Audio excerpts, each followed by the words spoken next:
L'actualité, journal magazine avec Steve Nadjar. Steve, bonjour. Bonjour Philippe, bonjour à tous. Édition spéciale consacrée aux tensions en Israël. De nouvelles salves de roquettes ont été envoyées depuis la bande de Gaza. Aujourd'hui vers des villes du sud et du centre du pays. Tsahal n'a pas tardé à riposter, on en parle tout de suite. On écoutera également les déclarations de Benyamin Netanyahou qui a fait passer un message au djihad islamique. Notre correspondante à Jérusalem nous livrera son analyse sur la situation. Avance-t-on vers une nouvelle escalade? Et puis on terminera en France avec les commémorations des attaques terroristes du 13 novembre 2015. Radio J. Après une nuit de relative accalmie, les échanges de tirs ont donc repris leur cours ce matin entre Israël et le djihad islamique. Selon le dernier bilan des autorités militaires, plus de 220 roquettes ont été tirées depuis hier. Plusieurs Israéliens ont été blessés. Le cas le plus grave concerne une petite fille de 8 ans qui a fait un malaise hier au moment où elle tentait de rejoindre un abri dans la ville de Holon. Elle se trouve toujours à l'hôpital de Wolfson dans une situation sérieuse.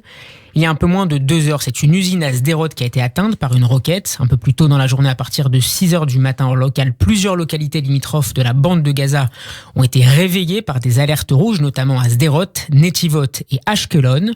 Les villes de Latroun et de Beth Shemesh, à 30 km de Jérusalem, ont également été visées.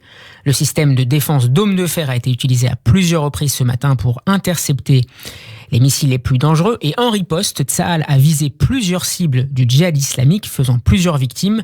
Et parmi elles, l'un des commandants du groupe terroriste, Khaled Mourad Faraj, âgé de 38 ans. Il a été éliminé lors d'un raid aérien dans la région d'Al-Makraka, dans le centre de la bande de Gaza. 6 autres membres du djihad islamique ont été tués dans d'autres opérations israéliennes.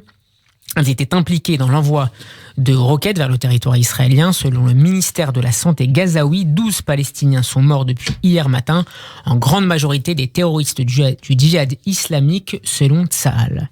Benyamin Netanyahou est revenu ce matin sur cette escalade. À l'ouverture de la réunion du cabinet de sécurité, le Premier ministre a félicité les forces armées du pays pour l'élimination hier du numéro 1 du djihad islamique dans la bande de Gaza, Baha Abu al-Atta. On l'écoute tout de suite.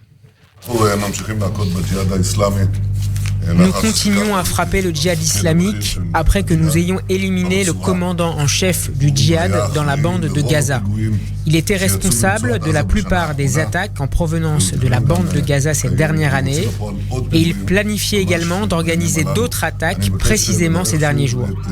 Je voudrais remercier à nouveau Tsahal, le Shabak, les renseignements militaires, l'armée de l'air et le commandement du Sud pour cette opération réussie qui crée un nouvel étalon concernant l'élimination des tueurs et des terroristes dans le monde. Je voudrais également féliciter les soldats contribuant au Dôme de Fer qui, eux aussi, ont créé un nouvel étalon parce qu'ils ont réussi dans leur activité à intercepter plus de 90% des lancements de missiles.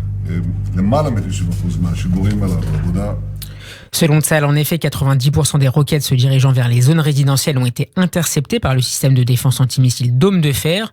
Parmi les roquettes non interceptées, 60% sont tombées dans des zones de terrain vague. Et toujours lors de cette réunion, Benyamin Netanyahou a fait passer un message aux responsables du mouvement islamique à Gaza. On l'écoute. Il serait bon que le djihad comprenne cela maintenant, plutôt que bien trop tard pour lui.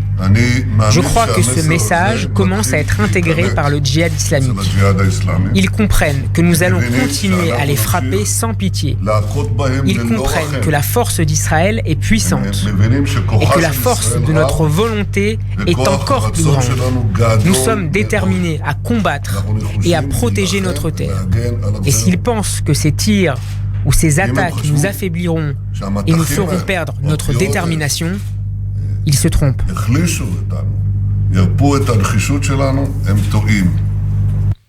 Il est 14h06. Bonjour Gabriel Attal. Bonjour Steve. On fait le point avec vous sur le front intérieur. Quels sont les enfants israéliens qui ont pu rejoindre leur salle de classe aujourd'hui ? Les écoles de la région de Tel Aviv, Givathaïm et du Gush Dan dans le centre du pays sont ouvertes aujourd'hui, a annoncé le ministre de l'Éducation. En revanche, les écoles situées dans des bâtiments sans infrastructure de sécurité adéquate demeurent fermées. Il s'agit des écoles des villes d'Ashdod, de Sderot, de Rishon LeZion, Be'er Sheva, Modi'in, Yavne, Ramat Gan et Rehovot. Cela fait donc environ 19 000 élèves qui rateront les cours aujourd'hui. 240 voyages scolaires ont été annulés et près de 11 000 étudiants dans le centre-ville et les villages de jeunes ont été évacués vers des régions plus sûres. Au niveau diplomatique, Gabriel, la tension ne retombe pas évidemment et l'Égypte s'active en coulisses pour faire redescendre la température. Des responsables égyptiens ont déclaré hier que le Caire tentait de désamorcer les tensions entre Israël et les militants palestiniens à Gaza. Les responsables ont déclaré que l'agence de renseignement générale égyptienne avait intensifié ses communications et ouvert des canaux avec les États-Unis et l'Union européenne. Les responsables ont requis l'anonymat car ils n'étaient pas autorisés à informer les médias. Nikolai Mladenov, coordonnateur spécial des Nations Unies pour le processus de paix au Moyen-Orient, s'est rendu hier au Caire dans le but de négocier un cessez-le-feu entre Israël et des groupes militants palestiniens à Gaza. Mladenov est impliqué dans des pourparlers entre les parties depuis hier matin dans le but de parvenir à une trêve. Les responsables impliqués dans les discussions ont déclaré que la situation était très complexe et que les chances d'une nouvelle escalade étaient grandes. Et le Hamas a menacé également de se joindre au tir du djihad islamique si la médiation avec l'Égypte échoue. Et il a également menacé de tirer au-delà de Tel Aviv. Merci Gabriel, on vous retrouve tout à l'heure. Si Israël ne souhaite pas d'escalade, le djihad islamique n'entend pas s'arrêter là. Vous avez commencé la guerre, mais c'est nous qui déciderons de la fin, a menacé un cadre de l'organisation ce matin. Un porte-parole du mouvement a également indiqué à midi que le djihad islamique n'envisageait pas de médiation pour l'heure. Lorsque nous aurons achevé la réponse que nous souhaitons envoyer, il sera possible de discuter alors pour calmer les choses, a-t-il précisé. Mais quelles sont au juste les capacités militaires du djihad islamique ? Comment le Hamas s'adapte à la popularité croissante de cette organisation liée à Téhéran ? Élément de réponse depuis Jérusalem avec Pascal Sunshine. Israël considère le Hamas comme responsable de tout ce qui se passe dans la bande de Gaza, territoire sous son contrôle depuis qu'il y avait renversé l'autorité palestinienne en 2007. C'est avec le Hamas, même indirectement, qu'Israël gère le maintien d'une trêve précaire. Pourtant, depuis quelques mois, c'est le djihad islamique qui est en première ligne des provocations et tirs de roquettes contre Israël. Et plus particulièrement Ba'a Abu al-Atta, l'électron libre du groupe terroriste éliminé hier par Tsahal. Si Al-Atta était devenu une menace pressante pour Israël, c'est d'abord à cause de la puissance de feu du djihad islamique. Si l'organisation ne dispose que de 15 000 hommes, là où le Hamas en compte près de 40 000, son arsenal est en revanche plus important. 5 000 roquettes pour le Hamas, au moins 8 000 pour le djihad islamique, ce qui en fait un ennemi sérieux, d'autant qu'elle est aussi une base avancée de l'Iran contre Israël. En tout cas, on l'a vu hier, les roquettes du djihad atteignent sans difficulté Tel Aviv et sa banlieue, ce qui, avec le reste des villes du sud, suffit à paralyser la moitié du pays. Le groupe terroriste dispose notamment de grades d'une portée de 40 km avec une ogive de 20 kg d'explosifs, mais aussi de roquettes portant à plusieurs dizaines de kilomètres. Il y a quelques mois, les terroristes du djihad islamique avaient même affirmé qu'ils pouvaient tirer jusqu'à Netanya. Donc, impossible de sortir le djihad islamique de l'équation. L'organisation qui prend d'abord ses ordres à Téhéran est aussi devenue une force politique incontournable à Gaza, au point que même les Égyptiens les ménagent. Il y a plusieurs semaines, une délégation de l'organisation palestinienne, où se trouvait d'ailleurs le défunt Al-Atta, a été conviée au Caire et elle a été traitée sur un pied d'égalité avec les émissaires du Hamas. Pour s'assurer la coopération du djihad, l'Égypte avait même libéré quelques dizaines de ses miliciens arrêtés par l'armée égyptienne dans le Sinaï. La stratégie est toujours la même. Pour calmer un acteur problématique, il faut qu'il ait quelque chose à perdre. L'Égypte, qui sert de médiateur entre Israël et les organisations de Gaza, a aussi son propre intérêt à ce que le territoire palestinien autonome ne redevienne pas une poudrière. C'est aussi le cas du Hamas qui tire des bénéfices concrets de la trêve avec Israël, allègement du bouclage, chantier d'infrastructures, dont la construction d'un nouvel hôpital, aide financière du Qatar, mais dans le même temps, le mouvement islamiste perd de sa crédibilité comme adversaire d'Israël, alors que le djihad islamique, de son côté, s'empresse d'occuper le vide. La question est maintenant de savoir si la disparition d'Abu al-Atta rendra aussi le djihad islamique plus raisonnable, sachant que la hiérarchie de l'organisation bénéficie également de l'élimination d'un élément dangereux et incontrôlable, et s'il n'entraînera pas le Hamas dans la surenchère. Israël aura en tout cas tout fait pour l'éviter. On va marquer une petite page de publicité. On se retrouve dans un instant pour le reste de l'actualité israélienne. Radio J, 14h11. La suite du journal, Steve Nadjar. On va rejoindre dans quelques instants notre correspondante en Israël, Pascal Sunshine, mais on vous retrouve en attendant Gabriel à propos d'une tentative d'attaque qui a été déjouée par la Jordanie. Les médias jordaniens ont rapporté hier que les services de renseignement du pays ont récemment contrecarré des attaques terroristes ourdies par des membres de du groupe État islamique visant des travailleurs des ambassades israéliennes et américaines à Amman, ainsi que des troupes américaines stationnées dans le royaume hachémite. 2 personnes âgées d'une trentaine et d'une quarantaine d'années sont soupçonnées d'avoir planifié des attentats à la voiture bélier et d'avoir prévu d'utiliser des couteaux et des armes à feu. Ils avaient l'intention d'attaquer des diplomates israéliens et américains ainsi que des soldats américains stationnés à la base de Jafr dans le sud du pays. De nombreux pays ont condamné les tirs de roquettes depuis la bande de Gaza, en particulier les États-Unis. Le vice-président des États-Unis, Mike Pence, a déclaré que les États-Unis condamnent les tirs de roquettes sur les civils israéliens. Il est clair que le Hamas et le djihad islamique palestinien font passer la violence avant l'amélioration de la vie des habitants de Gaza. L'Amérique affirme fermement le droit d'Israël à se défendre. L'ambassadeur américain en Israël, David Friedman, a dénoncé les attaques du djihad islamique envers Israël, les qualifiant d'attaques barbares, et a apporté son soutien à l'État hébreu, notre ami et allié. Israël a le droit de se défendre contre les menaces terroristes. Il est intolérable que des civils israéliens vivent leur vie dans la crainte constante d'attaques à la roquette. C'est pourquoi notre administration était un partisan si ardent du dôme de fer qui a sauvé la vie d'Israël, a déclaré Joe Biden, candidat à l'investiture démocrate pour la présidentielle 2020. Et le président américain Gabriel dans tout ça, que dit-il ? Donald Trump a déjeuné à New York hier avec 100 partisans de la communauté juive orthodoxe. Le chef de l'État américain a déclaré que son soutien public en Israël est si grand que le public israélien l'aurait probablement élu Premier ministre avant le Premier ministre Benjamin Netanyahou et également avant le leader de Bleu-Blanc, Benny Gantz. Bonjour Pascal Sunshine. Bonjour Steve. Merci de nous rejoindre en direct sur Radio J. Pascal, peut-on s'attendre à une accalmie dans les prochaines heures entre Israël et le djihad islamique ? Évidemment, c'est toute la question et pour l'instant, on peut dire que la réponse n'est pas claire. Du point de vue d'Israël, évidemment, la volonté est d'arriver le plus rapidement possible à une désescalade et à un arrêt des tirs du djihad islamique. De son côté, l'organisation terroriste palestinienne de la bande de Gaza ne semble toujours pas vouloir réduire l'intensité de ces attaques. On a plutôt l'impression que le djihad islamique espère encore arriver, après les quelques 350 tirs de roquettes et d'obus de mortier depuis hier, depuis que ce nouveau cycle de violence a commencé, que le djihad islamique espère en fait toujours arriver à toucher un objectif significatif du côté Alors justement d'Israël, Pascal, et si possible, oui.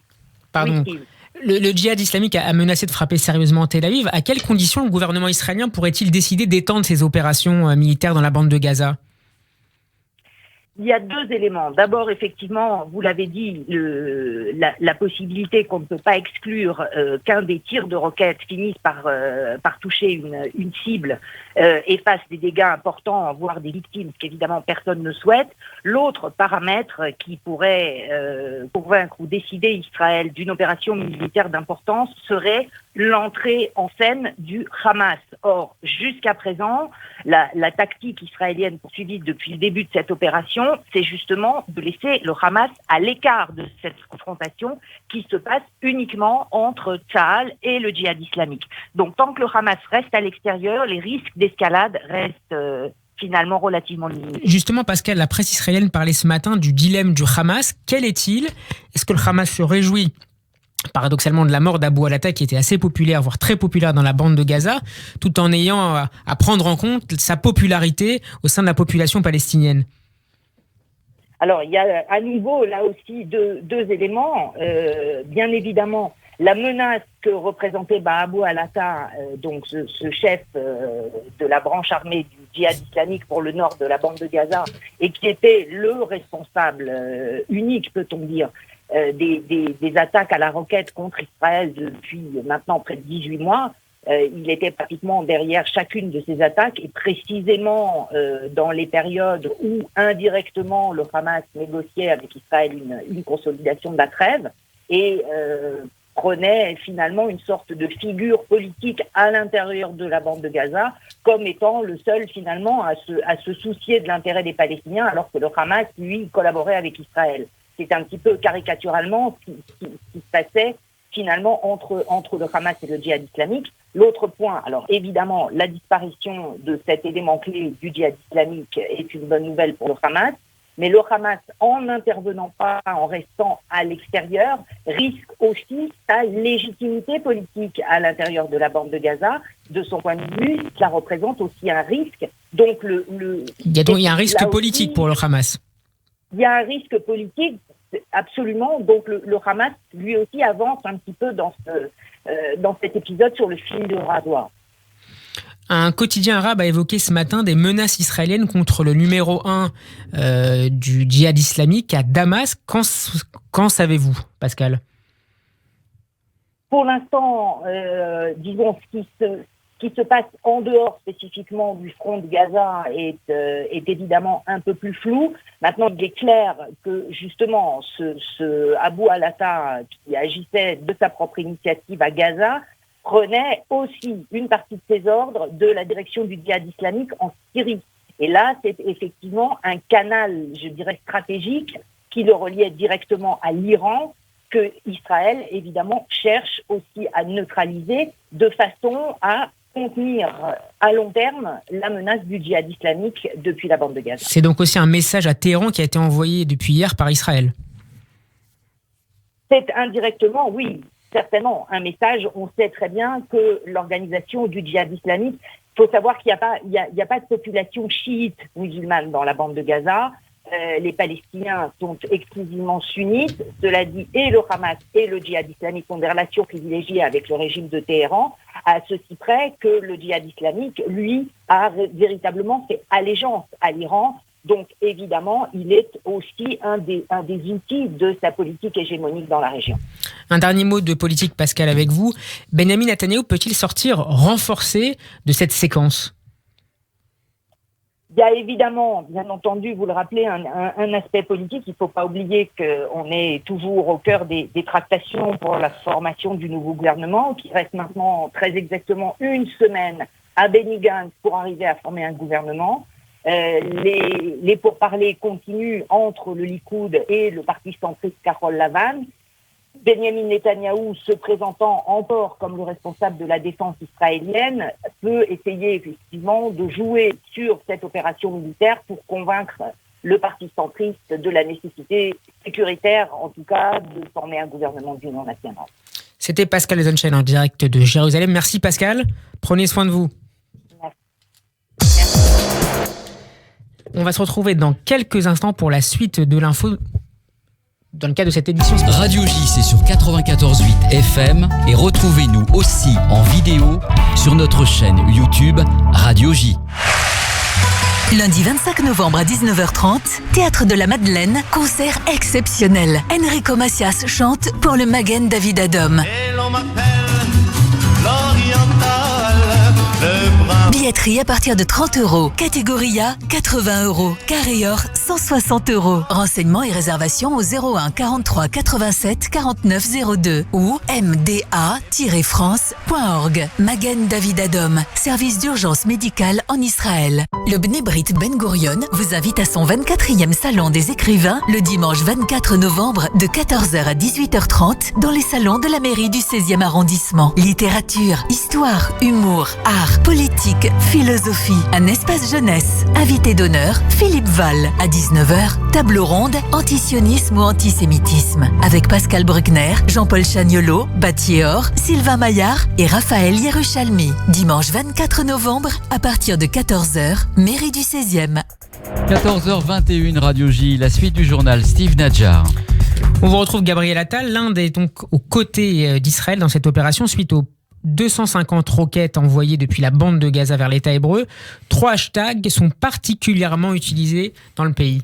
Il s'agit d'Israël Under Fire et Israël under attack et Israël with Israël, et de nombreux responsables politiques indiens se sont exprimés sur leur compte Twitter pour apporter leur soutien à l'État hébreu. Il est temps de soutenir Israël avec force. Israël under fire, a écrit le politicien indien Kapil Mishra, et la diplomate israélienne Maya Kadosh, actuellement en poste à l'ambassade d'Israël en Inde, a vivement remercié ses soutiens en les publiant sur ses réseaux sociaux.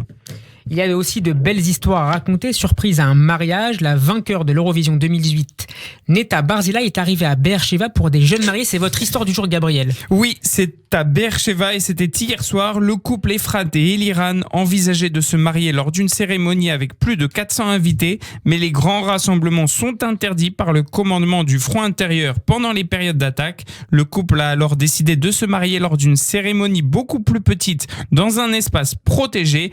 Barzilai, qui les a vus aux informations, est intervenu. On l'écoute. Je me suis simplement levé de mon canapé et je me suis dit qu'il y aurait sûrement ici quelque chose de très particulier. Et qu'il y aurait sûrement une grande joie. Alors je suis venu avec mon équipe et j'ai voyagé jusque-là. Et Neta Barzilai a été filmé embrassant et posant pour des selfies avec le couple ravi. Et on en profite pour souhaiter à Gabriel un grand Mazel Tov à l'occasion de son mariage. Merci Steve. On continue avec l'actualité, cette fois-ci en France. 4 ans jour pour jour, les commémorations des attentats de Paris et du Bataclan le 13 novembre 2015 ont débuté ce matin à 9h. Oui, ces attentats qui avaient fait 130 morts et 350 blessés, des commémorations qui ont débuté ce matin à 9h. Ils ont commencé au Stade de France en présence de plusieurs ministres. 2 représentants des associations de victimes ont déposé une gerbe au pied de la plaque à la mémoire de Manuel Dias, seul tué dans les explosions aux abords du Stade de France à Saint-Denis. Le maire de la ville, Laurent Russier, s'est à son tour recueilli avant que les ministres de la Justice, Nicole Belloubet, et de l'Intérieur, Christophe Castaner, accompagnés du secrétaire d'État Laurent Nunez, déposent une gerbe. Sous un ciel gris, ils ont ensuite respecté une minute de silence avant de repartir pour la suite de ce parcours. Le cortège doit rallier les terrasses des bars et restaurants parisiens visés par les fusillades où 39 personnes ont trouvé la mort, le Carillon et le Petit Cambodge, la Bonne Bière, le Comptoir Voltaire et la Belle Équipe. La matinée doit se conclure par un discours des représentants d'associations de victimes à la mairie du 11e arrondissement après un hommage devant la salle de concert du Bataclan. Justice, Patrick Balkany va rester en prison, Gabriel. La Cour d'appel de Paris a rejeté ce matin la seconde demande de mise en liberté déposée par le maire de Levallois-Perret qui n'a pas assisté à la brève audience. Elle avait pourtant validé la première, ce qui laissait à l'élu des Hauts-de-Seine bon espoir de quitter la prison de la Santé à condition de payer la caution de 500 000 € fixée par les juges. Nous ne comprenons pas cette décision de maintien en détention. Nous allons immédiatement déposer une deuxième demande de mise en liberté pour Patrick Balkany, a déclaré à l'AFP son avocat, maître Éric Dupond-Moretti. Le maintien en détention de l'élu des Hauts-de-Seine, âgé de 71 ans, a été décidé pour éviter la concertation avec des complices, dont notamment son fils, qui va le voir au parloir de la prison, a ajouté l'avocat, faisant part de sa totale incompréhension. À l'arrivée d'un vol Tel Aviv-Lyon, de nombreux clients se sont plaints dimanche soir d'avoir attendu près de 2 heures pour récupérer leur bagage. L'un d'entre eux a déposé une plainte pour discrimination à raison de l'ethnie ou de la nationalité, entrave à l'exercice d'une activité économique, selon le site France Info Auvergne-Rhône-Alpes. Monsieur Zawi, l'auteur de la plainte, a déclaré qu'il s'agit d'un acte antisémite. Selon lui, les retards sont récurrents sur cette ligne. L'aéroport a déclaré qu'il s'agissait d'une erreur opérationnelle, d'un défaut de priorisation dans l'affectation de ses équipes à un moment de forte activité du prestataire bagages de la compagnie Transavia. Le Conseil représentatif des institutions juives de France a partagé dans un communiqué son inquiétude quant aux retards récurrents dénoncés depuis déjà plusieurs mois, tout en s'interrogeant sur les causes réelles qui les engendrent. Merci Gabriel Attal. C'est la fin de cette édition spéciale. Merci de votre attention. Retour de l'information avec le flash de 15h. Je vous souhaite un bon après-midi à l'écoute de Radio J.